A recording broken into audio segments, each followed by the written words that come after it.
Alhamdulillah wa salatu wa salam ala nabiyyina Muhammad. One of our brothers in Islam asked, what about Islamic spirituality from the Quran and the Sunnah? And I answer with, to our brother, our beloved brother, that spirituality, it comes from the Quran and the Sunnah. The asl of spirituality, when you're talking about Islam, is it's coming from the Book of Allah and the Sunnah of the Prophet sallallahu alaihi wasallam.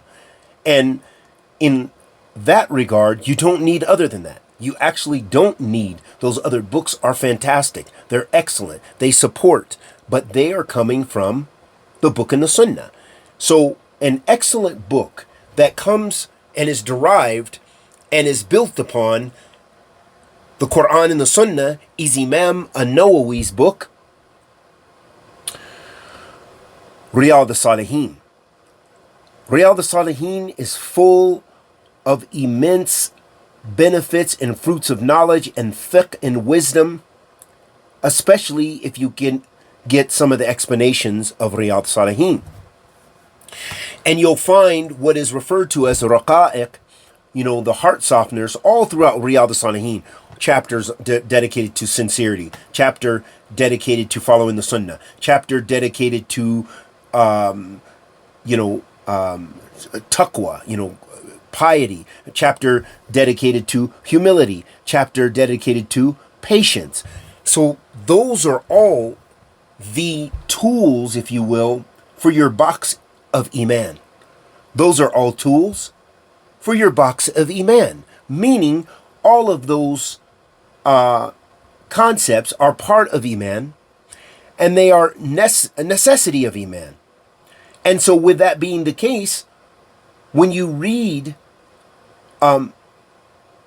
ayat, verses of the book of Allah subhanahu wa ta'ala, and ahadith Rasulullah sallallahu alaihi wasallam, and perhaps an athar or a narration of the Salaf, this should soften your heart.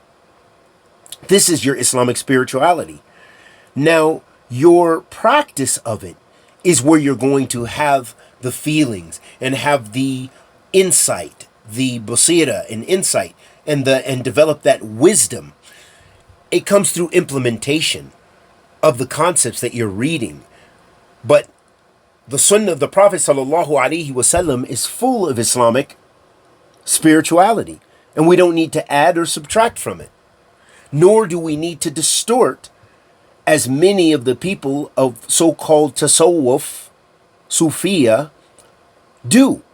And you'll find that there are many from amongst them.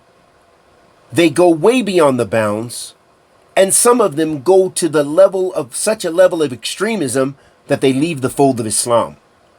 And you'll find that some of them have more in common with the Rafida Shia than they do with Ahl Sunnah.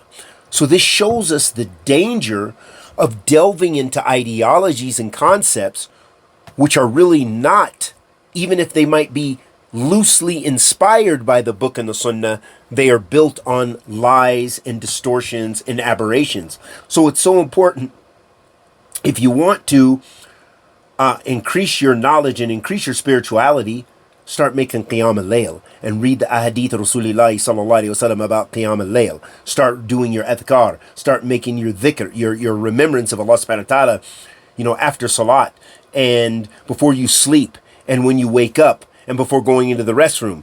All of these ways of remembering Allah subhanahu wa ta'ala and supplicating to Allah, making dua, are going to increase your Islamic spirituality and increase your obedience to Allah and soften your heart and help you to develop what Allah is pleased with from those people who enter paradise, qalbun salim, a healthy heart, a spiritually healthy and sound heart.